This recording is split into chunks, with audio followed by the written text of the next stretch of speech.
And now I'd like to introduce you to one of the leading virologists in the world, a man who decided that he needed to be quarantined, self-quarantined for 14 days when he got back from a recent trip to China, a professional visit. When W Ian Lipkin finished up his 2 weeks of self-imposed quarantine in his home's basement, he went right back to work hunting the coronavirus, advising and directing on how to beat the novel COVID-19 pandemic spreading across the world.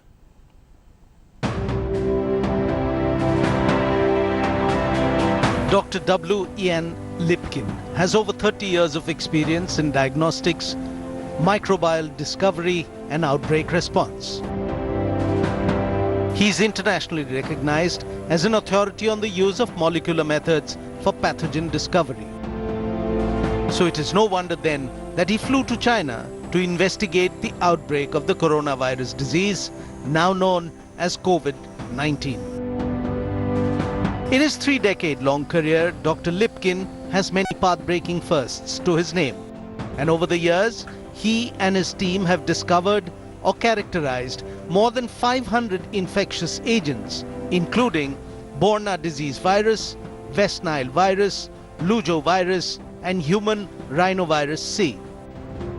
Dr. Lipkin assisted the WHO and the People's Republic of China during the 2003 SARS outbreak and currently advises the Kingdom of Saudi Arabia in addressing the challenges of MERS, the two other types of coronavirus outbreaks that in the past decade or so have spread to different parts of the world. Dr. Lipkin is a professor of epidemiology at Columbia University and is scheduled to visit India on the 13th and 14th of March as a keynote speaker at the India Today Conclave 2020.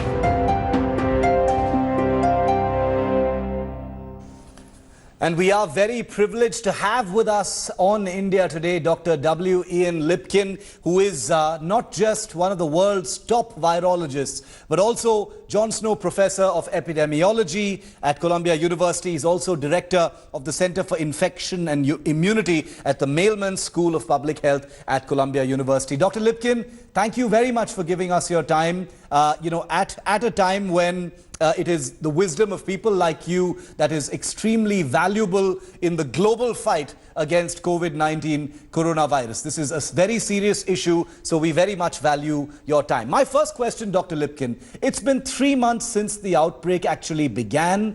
Why, in your view, sir, is there still no clear picture on the actual scale of the coronavirus pandemic? Why is it so difficult to get a fix on the full scope of this outbreak? Thank you, first of all, for the opportunity to speak with your audience. I really very much enjoy your paper, and I look forward to seeing you next couple of weeks. This virus is one of the most transmissible viruses that we've ever encountered as humankind. We don't know the full measure of people who've been infected.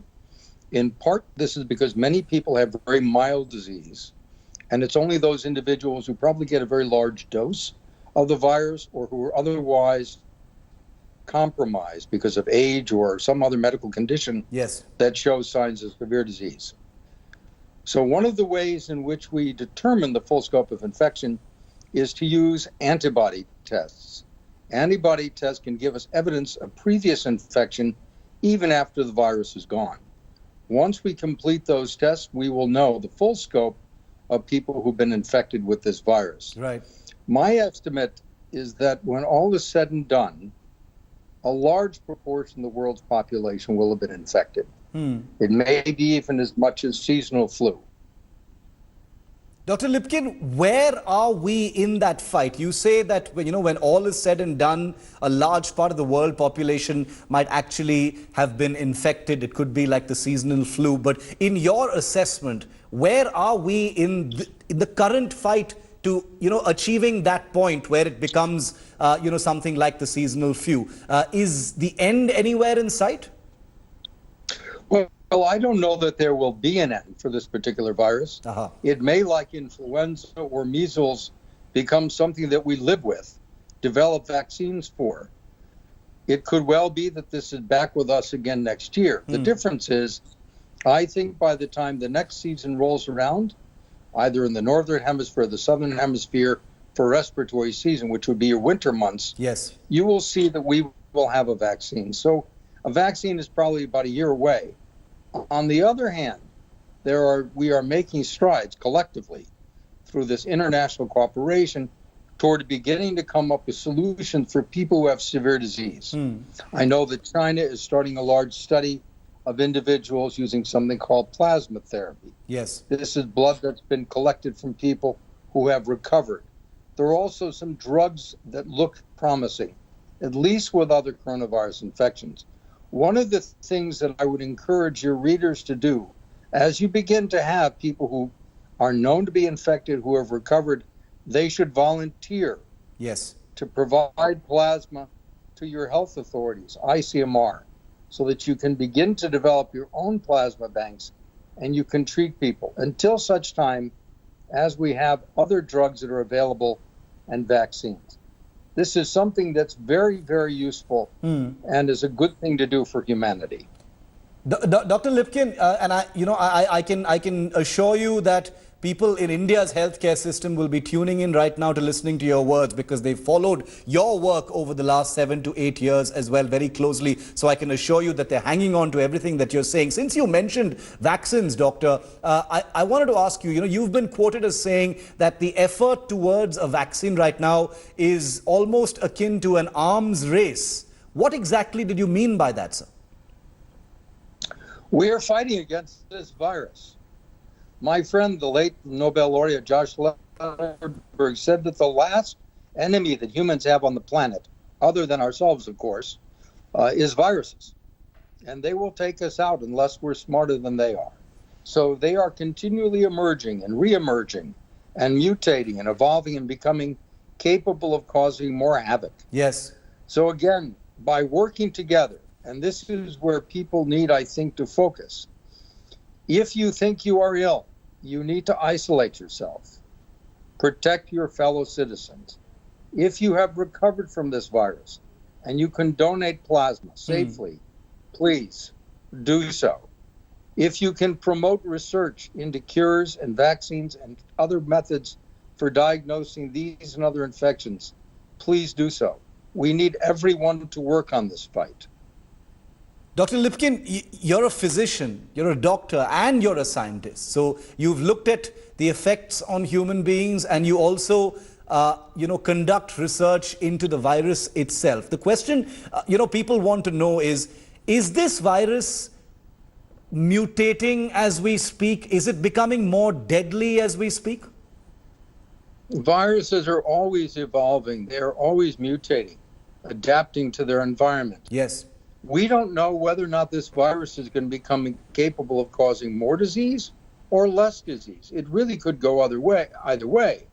There is no evolutionary advantage to becoming more dangerous. The only thing that's important from a genetic viewpoint is whether or not you're able to reproduce yourself. Right. And sometimes the lifestyle you select is to be less capable of causing disease. So we have viruses that cause severe disease and kill, like Ebola, and we have others like herpes viruses and rhinoviruses that don't. Right. So there are many different niches for viruses. We don't think this one is yet settled on its niche. You've worked consistently in China, Dr. Lipkin, since 2003, since the SARS outbreak. You were an advisor there as well. How is the coronavirus? I mean, if you needed to explain this to, a layperson, how is the coronavirus really different from SARS and the common seasonal flu? Well, this virus is capable of causing disease in people that ranges from very, very mild to no symptoms to very severe symptoms. One of the things that's characteristic about it, however, is that it is extraordinarily transmissible. Yes.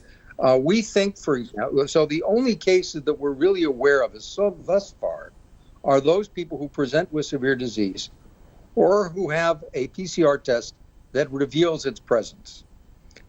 There are many, many more people. I would estimate that probably 1% of people have any sort of severe disease, and the fatality rate is probably going to be ultimately around 0.1%.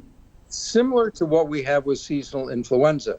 seasonal influenza infects up to a third of the world's population Yes. every single year.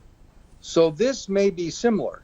It is spread by respiratory droplets that you convey to your face, to your eyes, to your nose, to your mouth when you don't wash your hands often enough. In addition, people can cough on you, and the distance that seems to be important is somewhere between 1 and 2 meters. If you're Yes. more than 2 meters away from someone who is coughing or sneezing, the chances that you're going to become infected are dramatically lower.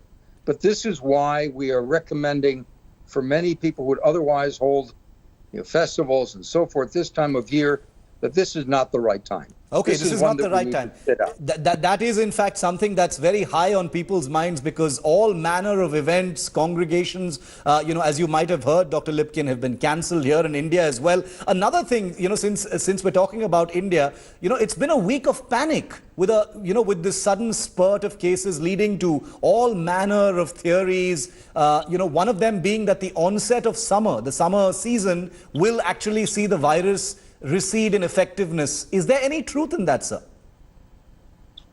Well, we predict that it probably will lessen. Well, it's hard to say, but you can make the argument that as people spend more time out of doors, whether not in close proximity to one another, that the ability of the virus to spread will be reduced. In addition, as droplets get heavier, you have more humidity in the air. Yes. They also travel less far. On the other hand, this is a new virus. We have no experience with it. So we're extrapolating from what we know about MERS, and which appeared, in the latter part of the 2010s. Yes.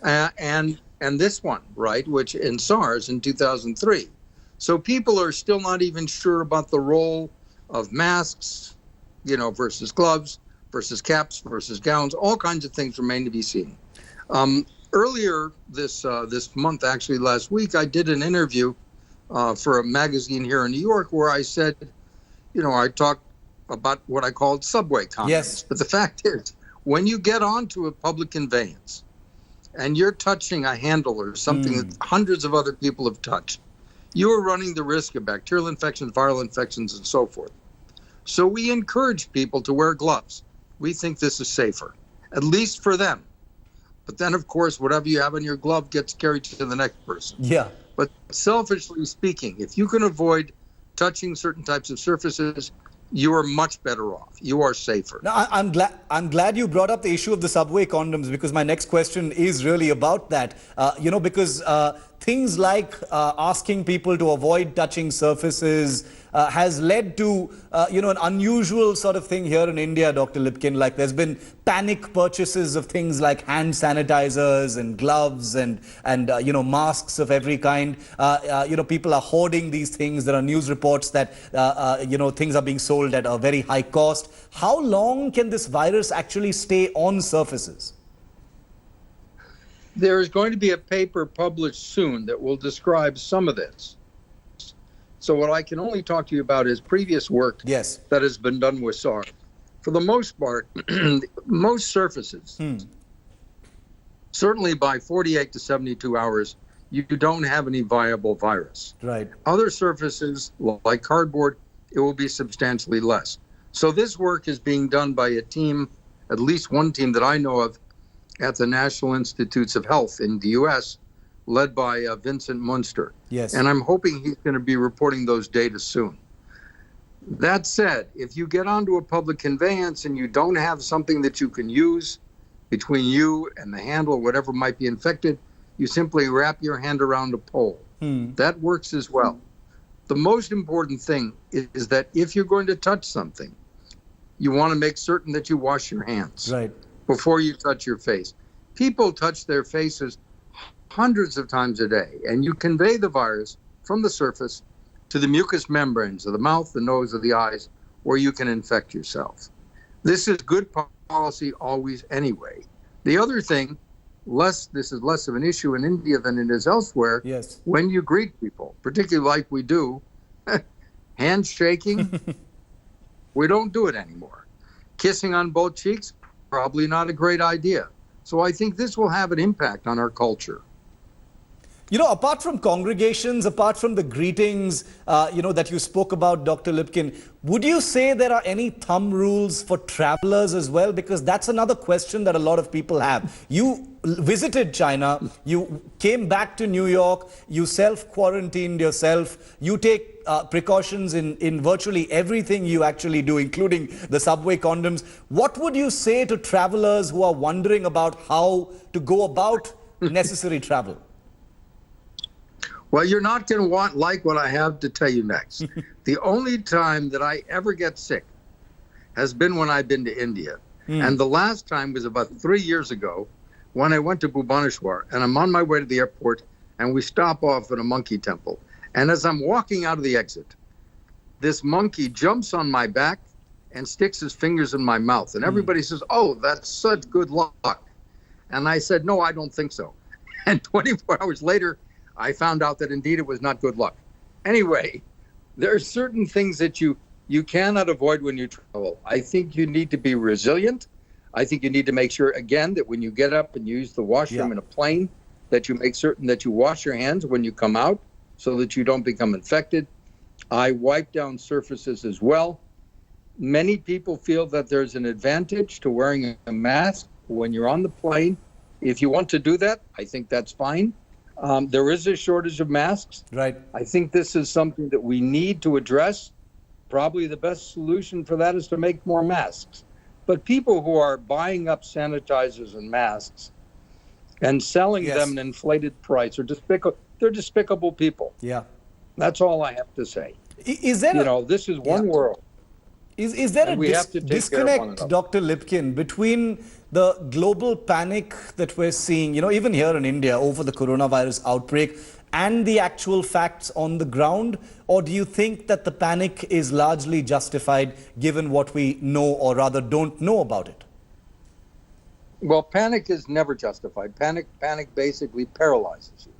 I think caution and concern are the appropriate response. We don't think that this virus is going to have a mortality rate that's anywhere near as high as people think it is. So let me explain this for your audience. If the only people you know about as having infection with this virus, SARS-CoV-2, are those individuals who present with disease, and then you look at the mortality rate in those people and you say it's 2% or it's 10%, in some places it's been as high as 10%, that gives you a misleading view because, number one, we know that there are many people who are infected who have no disease. And the evidence that we're beginning to see suggests that the mortality rate is going to be substantially less than 1%. That is terrible, I agree. Yes. But it's going to be more like influenza. Influenza kills anywhere between 250 and 600,000 people every single year. That said, people don't panic about influenza every year. Yeah. And I don't think they should panic about this either. I think they should protect themselves, and I think they should invest in the appropriate research that's necessary to bring about vaccines and drugs so that we can treat this infection. Okay. We will not lose to this infection if we do what we're supposed to do. And let's hope that those words ring true. Less than a year, perhaps, till a vaccine is discovered, and hopefully panic, wherever it's happening right now, will recede and the world understands coronavirus just a little bit better. Dr. Lipkin, always a pleasure. Thank you so much for sharing your thoughts with us here on India I'll Today. see you on the 13th. Yes, we will see you here in India on the 13th. Thank you very much, Dr. Lipkin, for joining us. Hello everyone, this is Rahul Kamal here. Hope you enjoyed this video. For the latest news and analysis, like and subscribe the India Today YouTube channel, and don't forget to press the bell icon to stay updated.